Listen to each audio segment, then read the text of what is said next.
일단 이 중첩의 원리가 정말 되는지 한번 보도록 하죠. 자, 여기서 증명 방법은 생각보다 간단해요. 왜냐하면은 y1, y2라는 녀석이 이 방정식의 해라고 그랬고요. 즉 여기에다가 y에 y1이나 y2를 넣으면은 이 식을 만족한다는 겁니다. 그랬을 때 얘가 주어진 방정식의 해가 된다는 걸 증명하려면은 결국 요 녀석을 여러분이 보시는 이 방정식에 있는 y에다가 넣었을 때 여전히 식이 성립한다는 것만 보이면 되죠. 따라서 넣어봐요. 자, 두 번이라는 거를 강조하려고 이렇게 했는데 실제로는 뭐 2 프라임, 프라임 뭐 이렇게 되어져 있다고 보면 되겠죠. 그럼 이거는 전개해가지고 C1과 C2로 묶은 겁니다. 그럼 Y1과 Y2가 주어진 방정식의 해라고 했으니까 명백히 이거 0, 이거 0이죠. 따라서 C1과 C2는 0이 됩니다. 증명 끝났죠?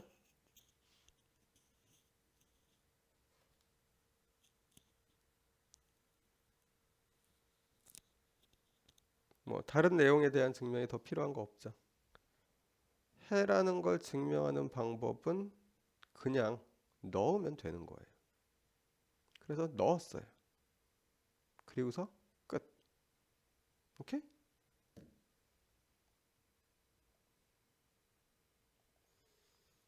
뭐 그럼 얘도 한번 볼까요? 자, 제차 선형 상미분 방정식으로 이게 주어져 있는데요. 여차저차 풀어 보면은 y가 코사인 x랑 사인 x로 나온다는 걸 알고 있고요. 왜 얘가 해가 되냐? 집어 넣어보면 만족합니다. 자, 그럼 여기에 C1과 C2를 각각 곱한 녀석도 만족을 하겠죠. 실제로 넣어보면은 0이 나와요. 그런데 제차가 아닐 경우요. 자, y1과 y2 의미에서 코사인 x랑 사인 x가 위쪽에 있는 요 녀석을 만족을 하고 있으니까 이걸 만족하는 거는 코사인 x 플러스 1, 사인 x 플러스 1이면 만족을 하겠네요. 얘가 지금 보시는 2.1.2의 해가 됩니다. 그런데 각각은 해가 되는데 얘네들에다가 조금 전처럼 뭐 C1, C2 이렇게 임의의 미지수에 대해서 다 성립하는지를 볼 것도 없이요. 이 두 개를 더한 녀석만 생각을 해도요. 얘만 하더라도 안 돼요. 이거 계산해 보면 뭐 나와요? 네, 2 나옵니다. 왼쪽이. 1이 안 나와요. 해가 안 됩니다. 왜 안 되냐? 비제차례서 안 되는 겁니다. 비제차도 안 되는데 뭐 비선형이면 얘기할 것도 없겠죠. 주어져 있는 녀석 이거 어떻게 해가지고 자, 왜 찾았는지는 지금은 신경 쓰지 마세요. 어떻게 찾았는지는 그냥 해입니다. 넣어보면 성립하니까. 그런데 이 둘을 더한 녀석 즉 x제곱 플러스 1은 해가 안 돼요. 백날 쳐다봐봐야 0 안 되죠. 왼쪽이 2가 나오니까. 즉 제차 선형 상미분 방정식에서만 중첩 원리가 성립을 하는 겁니다.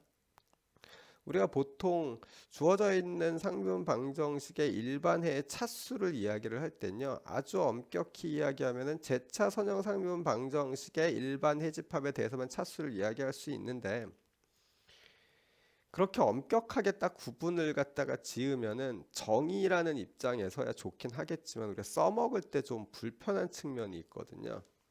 그걸 조금 극복하기 위해서 약간 나중에 보면은 유두리 있게 씁니다. 서로 이야기할 때 어떤 의미인지 서로 이야기할 때 혼란이 없는 정도 수준에서 정의를 약간 두리뭉실하게 쓰기도 한다 정도로만 좀 기억을 하시기 바라고요. 일단은 재차 선형 상미분 방정식에서 중첩 원리가 성립을 한다라는 거 하나 기억을 하고, 또 하나 여기서 딱 잘라가지고 왜 그렇게 되는지에 대해서는 언급을 안 할 건데요. 이게 재차 선형 상미분 방정식의 일반 해는 차수가 2차입니다. 아까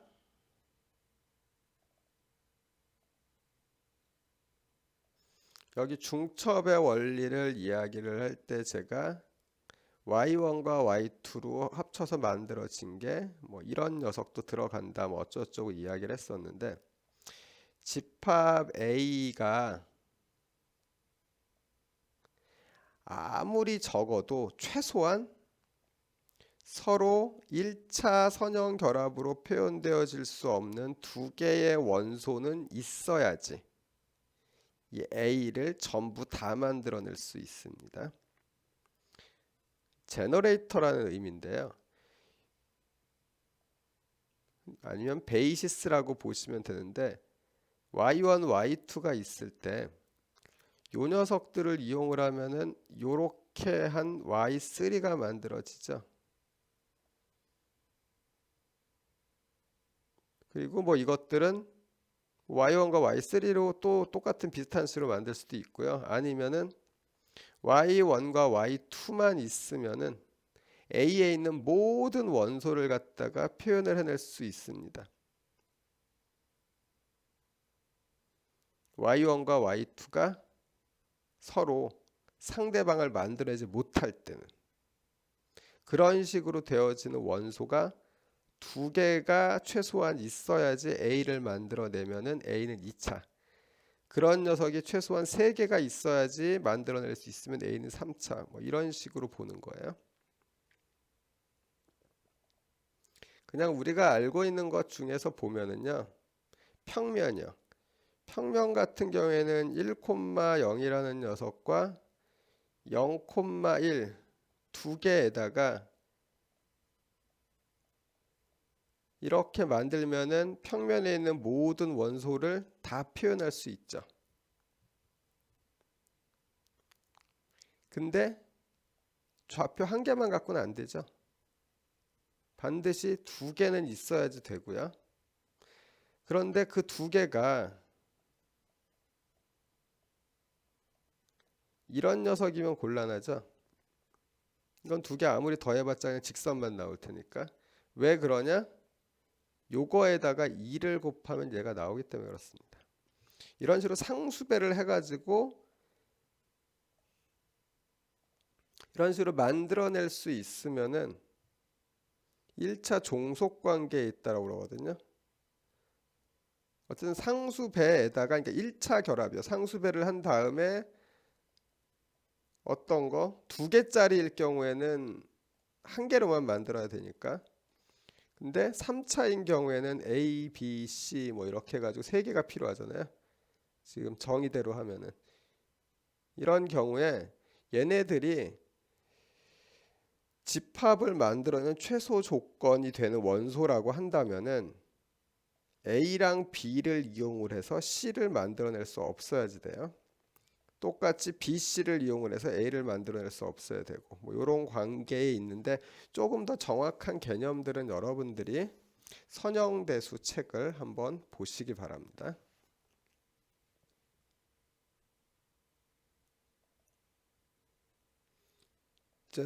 어쨌든 우리가 여기서 좀 자세히 봐둘 거는요, 재차 선형 상미분 방정식에서만 중첩의 원리가 성립되고 중첩의 원리가 무엇이냐라는 겁니다. 자, 여기까지 이해되셨죠? 이게 이제 전반적으로 이계 상미분 방정식을 하기 위한 가장 초기에 우리가 좀 고민을 해둬야 될 그런 부분들입니다. 자, 그럼 이제 이계 상미분 방정식을 풀기 위한 테크닉에 대해서 이야기를 해봅시다. 여러분 안녕하세요. 이제 5주차 강의를 시작을 하겠습니다. 우리가 지난 시간까지 일계 상미분 방정식에 대해서 공부를 했었죠. 사실 일계상미분 방정식이라는 거 자체만을 다룬 건 아니고요. 미분 방정식이라는 거를 우리가 어떤 식으로 바라볼 것인지 혹은 그걸 이용을 해가지고 사용을 할 때 어떤 관점에서 할 것인지 이런 것들에 대해 가지고 조금 더 포괄적으로 다루려고 노력을 했었던 게 1장까지의 내용이었었고요. 2장부터 할 때는 물론 1장처럼 약간 포괄적으로 방정식이나 이 수학을 공학에서 어떤 식으로 이용을 갖다가 해야지 되고 할 것이고 뭐 하는 게 좋은지 뭐 이런 것들에 대해서도 간간히 이야기를 하겠지만은 1장을 갖다 다루면서 미분 방정식과 관련된 대부분의 내용들은 한 번씩 언급을 했었던 것 같습니다. 그래서 2장부터 이야기할 때는 이제 방정식을 다루는 테크닉에 대해서 조금 더 집중을 할 거예요. 이 이야기는 1장에 비해 가지고 진도가 훨씬 더 빠르다는 말입니다. 1장 같은 경우에는 우리가 한 챕터를 하는데 지금 4주 동안 했었죠. 그런데 아마 2장과 3장은 오히려 그것보다 짧게 제가 예상을 하기에는 약 3주간에 걸쳐서 하게 될 거고요. 그리고서 나면은 아마 날짜로 보면은 우리가 8주차가 되나요?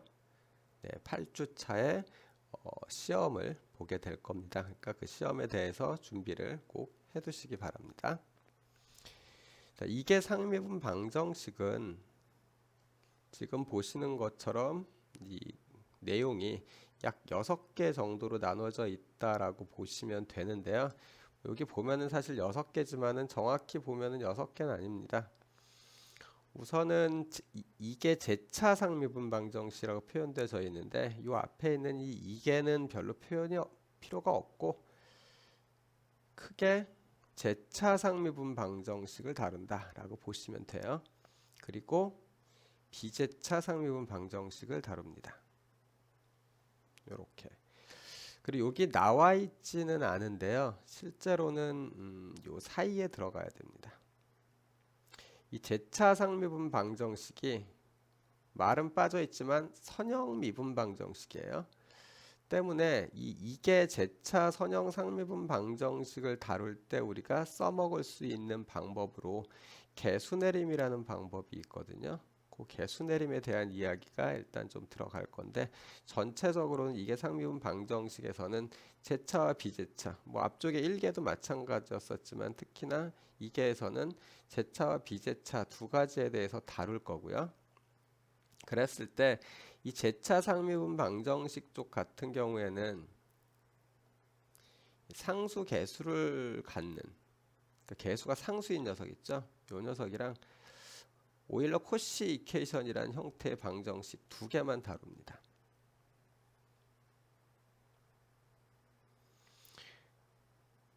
두 개만 다루는 이유는 기본적으로 우리가 제대로 풀 수 있는 게 이 두 개뿐이 없습니다. 물론 조금 더 나누면 더 있긴 하지만은 크게 봤었을 땐 딱 요 두 개다라고 생각을 하시면 돼요. 요 형태를 벗어나는 거는 이게 상미분 방정식의 일반적인 풀이 방법으로는 풀지 못합니다. 너무 제한적이죠. 그런 면 때문에 실제로 1계 상미분 방정식과 2계 상미분 방정식을 비교해 보면은 사실은 2계가 차수가 더 올라갔으니까 훨씬 더 어려웠거든요. 근데 그거는 연구하는 사람의 입장이고요. 그러니까 현재 못 풀고 있는 것들을 몽땅 다 풀기 위해서 연구를 갖다가 할 때는 훨씬 더 어려운데 우리는 그런 리서치라는 영역보다는 현재는 스터디를 하고 있는 거잖아요. 즉 1계, 2계, 3계 뭐 전반적으로 해가지고 상미분 방정식이라는 게 연구되어져 있는 그래서 어느 정도 결과가 나와 있는 내용들을 어떻게 써먹는지를 갖고서 우리가 학습을 하고 있는 거기 때문에 2계 상미분 방정식 같은 경우에는 원래는 어렵지만은 우리는 텍스트로 주어진 것만 공부를 할 거기 때문에 지금 보시는 것처럼 상수 개수랑 오일러 코시 방정식만 다룰 줄 알면 돼요. 일단은 1계에서는 1계 상미분 방정식 같은 경우에는 제차, 비제차뿐만이 아니라 비선형인 것까지 되게 다양하게 다 풀이를 했었죠. 걔네들을 다 풀 수 있다라는 게 우리로서는 슬픈 겁니다. 공부하는 입장에서는요. 대신에 공부를 하고 나면은 나중에 써먹을 때는 다 풀 수 있으니까 훨씬 더 좋아요. 이게는 못 푸는 게 더 많으니까 현재는 풀 수 있는 가장 간단한 형태로서 두 가지만 여러분들이 하시면 됩니다.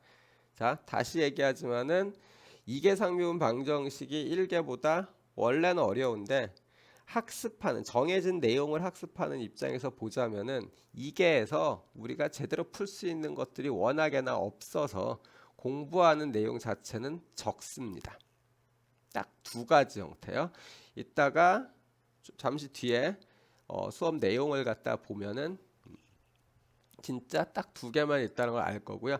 여기에 이제 요거에 대한 예외적인 상황으로서 개수내림을 갖다 이용을 한다든지. 근데 이 개수내림을 이용을 하는 거는 어떤 면에서 보면은 약간 찍기라는 측면이 좀 있어요. 수학에서 직관적으로 찍는다 그러니까 좀 이상하긴 하지만은 수학이 예상외로 엄청 찍습니다. 직관이란 수학적 직관이라는 거를 엄청 강조하거든요. 함에도 불구하고 수학이 논리적이라고 이야기하는 거는 다른 학문 분야에서는 수학보다 직관을 더 중요하게 생각하기 때문에 그런 거예요. 수학이라고 논리만 갖고 하진 않습니다. 다만 차이가 있다면은 수학에서는 직관에 기반해 가지고 문제를 풀고 난 다음에 그거를 논리적으로 설명하려는 노력을 다른 분야보다 조금 더 많이 한다 정도 수준일 겁니다. 그러니까 수학에서 찍기가 없다고 생각하지 마시고요. 그 찍기라는 말을 조금 더 좀 부드럽게 유식하게 표현을 하면은 경우에 따라 다르다. 영어로는 케이스 바이 케이스 이런 식으로 보통 이야기를 하죠. 되게 케이스 바이 케이스라고 이야기할 때는 그냥 쉽게 얘기해서 찍었다는 이야기라고 받아들이시면 됩니다. 어쨌든 그런 식의 재차 상미분 방정식에 대해서 하고 나서 이 비재차 상미분 방정식을 풀으려면은요. 기본적으로는 재차 상미분 방정식의 풀이를 진행을 하고 나서 해야지 돼요. 왜 그런 내용이 필요한지에 대해서는 비재차 상미분 방정식을 하면서 할 건데 이 비재차 상미분 방정식의 풀이 방법이 크게 두 가지입니다. 미정계수법이랑 매개변수 변환법이요. 또 하나 재차 상미분 방정식을 이용해서 비재차를 푼다고 그랬으니까 비재차 상미분 방정식도 한계가 딱 주어지죠. 재차 상미분 방정식에서 다룰 수 있는 형태의 비재차 상미분 방정식만 다룰 수 있는 겁니다. 그 중에서도 할 수 있는 게 있고 없는 게 있겠죠. 그런 식으로 이계 같은 경우에 상당히 제한을 받고요. 이계 상미분 방정식이 이 정도로 제한을 받는다라면은 3계나 4계나 5계나 뭐 이렇게 해서 고계 상미분 방정식으로 가면 더더욱 많이 받겠죠. 배우고 나면은 진짜 요것뿐이 안 되는데 이렇게 미분 방정식을 이용을 해서 연구를 해도 되는가라는 생각이 들 정도로 조금 우리가 하게 됩니다. 형태상으로 보면은. 그런데 그렇게 작은 내용, 조금 있는 작은 개수의 종류만을 가지고서도 공학에서 나타나는 아주 많은 현상들에 대해서 대부분 해결이 가능해요. 우리가 수학을 갖다가 공학이나 기타 학문에 적용시키는 가장 큰 이유 중에 하나입니다. 조금 더 구체적인 거는 본격적으로 내용에 들어가서 보도록 하죠.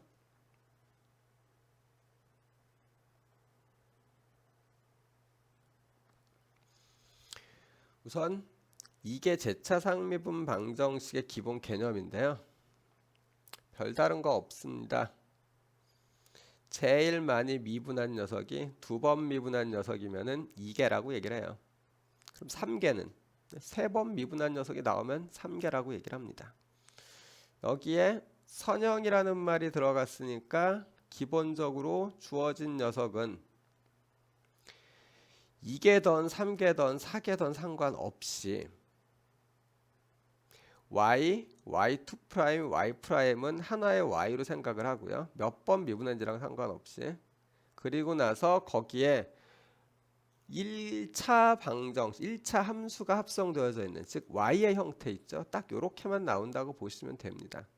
그러니까 y제곱이라든지 아니면 y 곱하기 y'이라든지 뭐 sin y라든지 이런 것들. 지금 이야기한 거는 뭐 sin y 같은 경우는 y랑 sin x가 합성되어진 건데 sin x가 1차가 아니죠. 그 다음에 뭐 y 곱하기 y 프라임은 그냥 y 프라임을 y 형태로 본다면 y 제곱이잖아요. 그러면 y랑 x 제곱이랑 합성되어 있는 걸로 봐야지 되고, 뭐 이런 식으로 판단을 해 보시면 됩니다. 그랬을 때 1차의 녀석. 그러니까 y에는 아무것도 y 프라임, y2 프라임에는 y 형태로 y를 변수로 갖는 그 어떤 녀석도 곱해져 있으면 안 됩니다. 딱 그렇게 되면은 선형이고요. 상미분 방정식은 보통 ODE라고 해서 미분하는 녀석이 한 개인 녀석이라고 생각하시면 돼요. 변수가 한 개인 거죠. 여기서는 미분할 때 사용하는 변수가 그냥 x이니까 상미분 방정식이다. 그리고 제차와 비제차는 상수항 유무입니다. 0은 상수항이 없는 거라고 본 거고요. 이 경우에 제차 방정식, 즉 호모지니어스 시스템이라고 이야기를 해요. 여기 있는 요 RX가 0이 아닐 경우에 우리는 이거를 비제차 방정식이라고 이야기를 하죠. 자, 이게 기본적인 이게 선형 상미분 방정식 형태에 대한 이야기였었고요. 자, 여기서 중첩의 원리라는 말이 나오는데 뭐 용어는 기억할 필요까지는 없습니다. 이 용어보다는 이게 어떤 뜻이냐.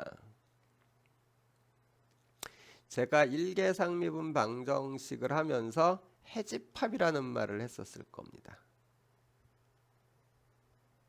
해집합이요. 즉 일반 해들이 다 모여 있는 녀석이 바로 해집합인데요. 선형 미분 방정식 같은 경우에는 요 해집합이 벡터랑 비슷한 성격을 갖게 되는데요. 정확히 그냥 벡터라고 봐도 되는데 이게 선형 상미분 방정식에 해집합 A가 있다고 해봅시다. 뭐 꼭 이게가 아니라도 상관없어요. 그냥 선형 상미분 방정식에 해집합 A가 있으면요. 만약에 y1이랑 y2라는 두 개의 함수가 A에 들어가잖아요. 그러면은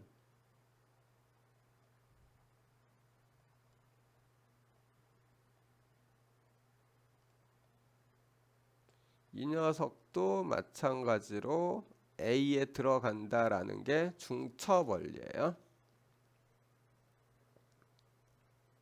중첩 원리.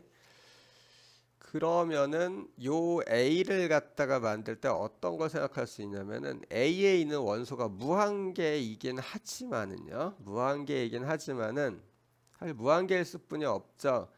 y1에다가 c1을 곱한 녀석 y1이 들어가면은 y1에다가 c1을 곱한 녀석도 a에 들어가야지 되니까 현실적으로 c1이 실수 개수니까 실수만큼 전부 다 갖고 있어서 무한계이긴 한데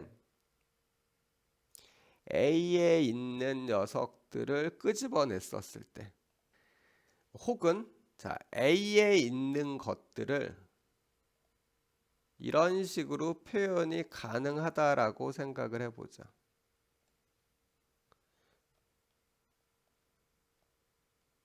사실 저 위에 게 표현이 가능하다라면은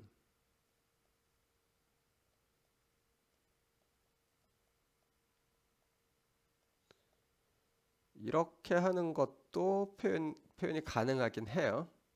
그래서 아주 여러 개로 표현이 가능할 텐데 A 안에 있는 모든 원소를 갖다가 표현해 낼 수 있는 C1과 C2 혹은 C3 등등등을 갖다 바꿨을 때 A에 있는 걸 다 표현할 수 있게끔 이런 걸 하나 만들어 보죠.